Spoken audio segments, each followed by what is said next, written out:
আবারও রাফায় ভয়াবহ বিস্ফোরণে ইসরায়েলি সেনা হতাহত।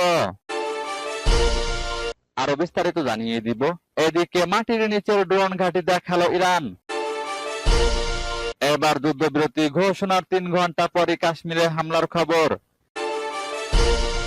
এদিকে ইসরায়েলি হামলায় 24 ঘন্টায় নিহত অন্তত 27 জন। আরো জানিয়ে দিব, এবার পাকিস্তানের পাল্টা জবাবের প্রশংসা করেছে তুরস্ক। এদিকে যুদ্ধবিরতি লঙ্ঘনের পাল্টাপাল্টি অভিযোগ ভারত পাকিস্তানের। এবার ইউক্রেনের সঙ্গে সরাসরি আলোচনার প্রস্তাব পুতিনের।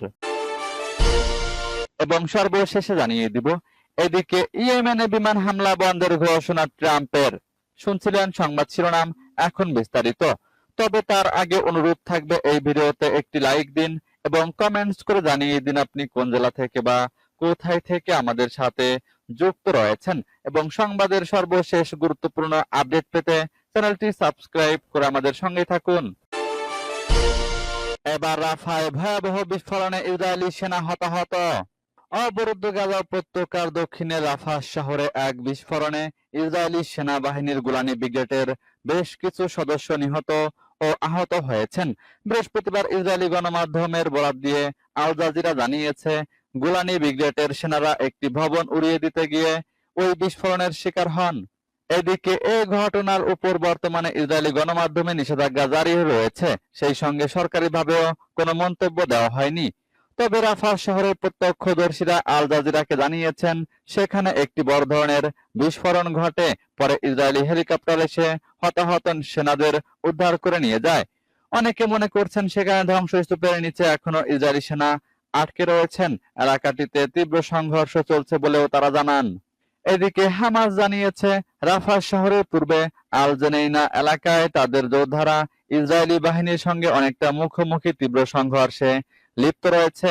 আল জাজিরার প্রতিনিধিও বলেছেন, ইসরায়েলি বাহিনীর পক্ষে নিহত ও আহতদের ঘটনাস্থল থেকে সরিয়ে নেওয়া কঠিন হয়ে পড়েছে, কারণ সেখানে প্রচন্ড লড়াই চলছে।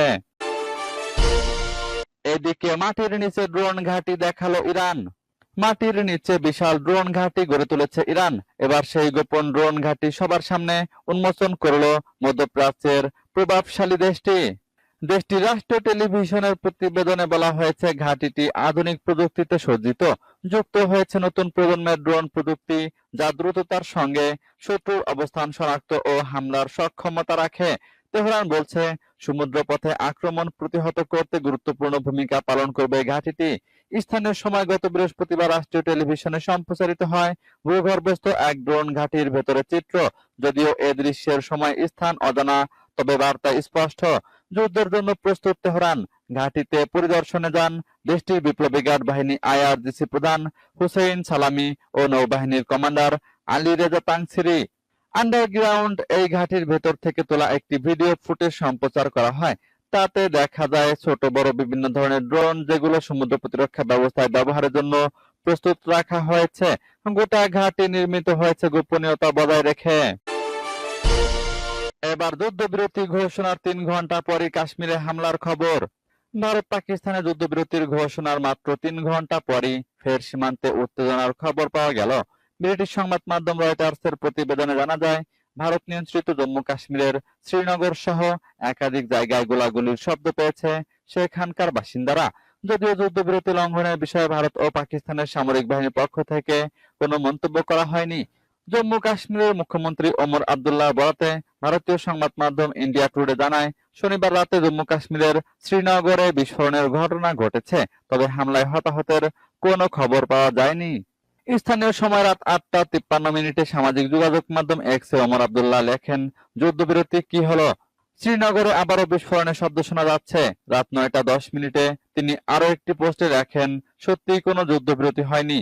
শ্রীনগরের কেন্দ্রস্থলে আকাশ প্রতিরক্ষা ইউনিটগুলো সক্রিয়। এর আগে তাৎক্ষণিক যুদ্ধবিরতিতে ভারত ও পাকিস্তানের সম্মত হওয়ার কথা জানান মার্কিন প্রেসিডেন্ট ডোনাল্ড ট্রাম্প। এদিকে গাজায় ইসরায়েলি হামলায় 24 ঘন্টায় নিহত হয়েছেন অন্তত 27 জন। গাজা উপত্যকায় ইসরায়েলের হামলায় গত 24 ঘন্টায় আরো 27 জন নিহত হয়েছেন, আহত হয়েছেন 85 জন। ফিলিস্তিনের স্বাস্থ্য মন্ত্রণালয়ের বরাতে তুরস্কের বার্তা সংস্থা আনাদুলু এজেন্সি তাদের এক প্রতিবেদনে এ খবর জানিয়েছে। খবরে বলা হয়, স্বাস্থ্য মন্ত্রণালয় জানায়, গাজায় ইসরায়েলের টানা হামলায় এখন পর্যন্ত প্রাণ হারিয়েছেন অন্তত 52,787 জন ফিলিস্তিনি, আর আহত হয়েছেন 1,19,349 জন। মন্ত্রণালয় আর জানিয়েছে, বহু মানুষ এখনো ধ্বংসস্তূপের নিচে এবং রাস্তায় আটকে আছেন। তবে টানা হামলার কারণে উদ্ধার কর্মীরা তাদের কাছে পৌঁছাতে পারছেন না। গত 18 মার্চ ইসরায়েল আবারও গাজায় সামরিক অভিযান শুরু করে, যার পর থেকে নতুন করে 2,678 জন নিহত ও 7,308 জন আহত হয়েছেন। এই হামলা জানুয়ারিতে স্বাক্ষরিত যুদ্ধবিরতি ও বন্দি বিনিময় চুক্তিকে ভেঙে দিয়েছে। উল্লেখ্য, 2023 সালের নভেম্বরে আন্তর্জাতিক ফৌজদারি আদালত গাজায় যুদ্ধ অপরাধ ও মানবতা বিরোধী অপরাধের অভিযোগে ইসরায়েলি প্রধানমন্ত্রী বেনিয়ামিন নেতানিয়াহু ও তৎকালীন প্রতিরক্ষামন্ত্রী ইয়োব গ্যালান্টের বিরুদ্ধে গ্রেপ্তারি পরোয়ানা জারি করে, সূত্র আনাদুলু এজেন্সির।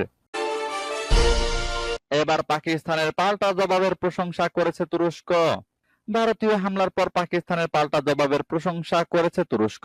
পাকিস্তানের পররাষ্ট্রমন্ত্রী ইসহাকদার তুরস্কের পররাষ্ট্রমন্ত্রী হাকান ফিদানকে বর্তমান পরিস্থিতি সম্পর্কে অবহিত করার সময় এ প্রতিক্রিয়া আসে। ডনের লাইভ প্রতিবেদন অনুসারে এক্স পোস্টে পাকিস্তানের পররাষ্ট্র দপ্তর জানিয়েছে, গত রাতের ভারতীয় আগ্রাসন এবং পাকিস্তানের পরবর্তী প্রতিক্রিয়ার পর পররাষ্ট্রমন্ত্রী ইসহাকদার তুরস্কের পররাষ্ট্রমন্ত্রী হাকান ফিদানকে এই অঞ্চলের বর্তমান পরিস্থিতি সম্পর্কে অবহিত করেছেন। বিবৃতিতে বলা হয়, তুর্কি পররাষ্ট্রমন্ত্রী পাকিস্তানের সংযত ও সংযত প্রতিক্রিয়ার প্রশংসা করেছেন। উভয় নেতাই ঘনিষ্ঠ যোগাযোগ বজায় রাখতে সম্মত হয়েছেন। প্রতিদ্বন্দ্বী দুই প্রতিবেশীর চলমান সামরিক সংঘাতের তীব্রতা বৃদ্ধির সঙ্গে সঙ্গে পাকিস্তানের সশস্ত্র বাহিনী অপারেশন বুনিয়ান উন মারসুস নামে একটি বৃহৎ পরিসরে প্রতিশোধমূলক হামলা শুরু করেছে। ইতোমধ্যে বিভিন্ন অঞ্চলে 20টিরও বেশি ভারতীয় সামরিক স্থাপনা লক্ষ্য করে হামলা চালানো হয়েছে। শনিবার জিও নিউজকে ইসলামাবাদের জ্যেষ্ঠ নিরাপত্তা কর্মকর্তা এ তথ্য জানিয়েছেন। এদিকে যুদ্ধবিরতি লঙ্ঘনের পাল্টাপাল্টি অভিযোগ ভারত পাকিস্তানের। টানা কয়েকদিন পাল্টা হামলার পর দুই পারমাণবিক শক্তিধর দেশ ভারত ও পাকিস্তান নাটকীয়ভাবে যুদ্ধবিরতিতে সম্মত হয়েছে। যুক্তরাষ্ট্রের মধ্যস্থতায় দীর্ঘ 48 ঘন্টার প্রচেষ্টায় এই যুদ্ধবিরতির ঘোষণা দেন যুক্তরাষ্ট্রের প্রেসিডেন্ট ডোনাল্ড ট্রাম্প। পরে ভারত ও পাকিস্তানও অবিলম্বে যুদ্ধবিরতির ঘোষণা দেয়। তবে এই ঘোষণার পরও যুদ্ধবিরতি লঙ্ঘনের পাল্টাপাল্টি অভিযোগ করেছে ভারত ও পাকিস্তান। ভারতের অভিযোগ, যুদ্ধবিরতি লঙ্ঘন করেছে পাকিস্তান। অন্যদিকে পাকিস্তান যুদ্ধবিরতি লঙ্ঘনের ভারতীয় এই অভিযোগ প্রত্যাখ্যান করে বরং ভারতের বিরুদ্ধে যুদ্ধবিরতি লঙ্ঘনের অভিযোগ করেছে। ইসলামাবাদ বলেছে, তাদের দেশ যুদ্ধবিরতি বাস্তবায়নে প্রতিশ্রুতিবদ্ধ। রবিবার এই তথ্য জানিয়েছে সংবাদ মাধ্যম আল জাজিরা ও দ্য নিউজ ইন্টারন্যাশনাল। রবিবার ভোরে এক বিবৃতিতে পাকিস্তান জানিয়েছে, ভারতের সঙ্গে স্বাক্ষরিত যুদ্ধবিরতি চুক্তি বাস্তবায়নে তারা পূর্ণ নিষ্ঠার সঙ্গে অঙ্গীকারবদ্ধ। যদিও এর আগে শনিবার দিবাগত রাতে ভারত পাকিস্তানের বিরুদ্ধে যুদ্ধবিরতি লঙ্ঘনের অভিযোগ তুলে পাল্টা হামলার কথা জানায়। এবার ইউক্রেনের সঙ্গে সরাসরি আলোচনার প্রস্তাব পুতিনের। রাশিয়ার প্রেসিডেন্ট ভ্লাদিমির পুতিন ইউক্রেনের সঙ্গে সরাসরি আলোচনার প্রস্তাব দিয়েছেন। তিনি বলেছেন, কোনো বিলম্ব ছাড়াই 15 মের মধ্যেই এটি শুরু হওয়া উচিত। খবর বিবিসির। ভ্লাদিমির পুতিন বলেছেন, আমরা সিরিয়াস আলোচনা চাই, সংঘাতের মূল কারণ উপড়ে ফেলতে এবং একটি দীর্ঘস্থায়ী ও টেকসই শান্তির দিকে এগিয়ে যাওয়া শুরু করতে চাই। রাশিয়ার স্থানীয় সময় শনিবার গভীর রাতে ক্রেমলিন থেকে দেওয়া বিরল এক ভাষণে এসব কথা বলেছেন তিনি। যুক্তরাজ্যের প্রধানমন্ত্রী স্যার কিয়ার স্টারমার ও ফরাসি প্রেসিডেন্ট ইমানুয়েল ম্যাক্রন সহ ইউরোপীয় নেতারা ইউক্রেন সফর করে রাশিয়াকে 30 দিনের শর্তহীন যুদ্ধবিরতির প্রস্তাবে সম্মত হওয়ার আহ্বান জানানোর পর পুতিন এমন প্রস্তাব দিলেন। ক্রেমলিনের মুখপাত্র দিমিত্রি পেসকভ বিষয়টি নিয়ে মস্কো চিন্তা করবে বলে জানিয়েছিলেন। তবে তিনি সতর্ক করে বলেছিলেন, কোনো ধরনের চাপ দেওয়া হবে নিতান্তই অর্থহীন। এদিকে পুতিন তার বক্তব্যে বলেছেন, তিনি তুরস্কের রাজধানী ইস্তাম্বুলে আলোচনা হওয়া উচিত বলে যে প্রস্তাব দিয়েছিলেন সেটিকে এখনো উড়িয়ে দিচ্ছেন না। তিনি বলেন, রাশিয়া ও ইউক্রেন নতুন যুদ্ধবিরতিতে সম্মত হতে পারে। এ বিষয়ে রোববার তিনি তুরস্কের প্রেসিডেন্ট রিসেপ তাইয়িপ এরদোগানের সঙ্গে বিস্তারিত আলোচনা করবেন বলেও জানিয়েছেন। এদিকে ইয়েমেনে বিমান হামলা বন্ধের ঘোষণা ট্রাম্পের। মধ্যপ্রাচ্য ইস্যুতে হঠাৎই বড় পরিবর্তন এসেছে মার্কিন নীতিতে।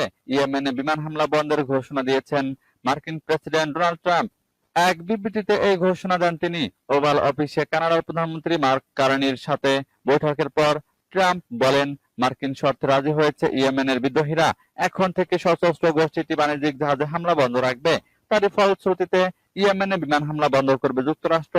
এই ঘটনাকে মধ্যপ্রাচ্যে স্থিতিশীলতা ফেরাতে বড় পদক্ষেপ আখ্যা দিয়েছেন ট্রাম্প। ট্রাম্প বলেন, গতকাল রাতে আমরা দারুণ সুসংবাদ পেয়েছি। হুতিরা আর যুদ্ধ চায় না, আর আমরা এই সিদ্ধান্তকে সম্মান জানাই। আমরা ইয়েমেনে বিমান হামলা করব না, তারাও জাহাজগুলোতে আর হামলা করবে না।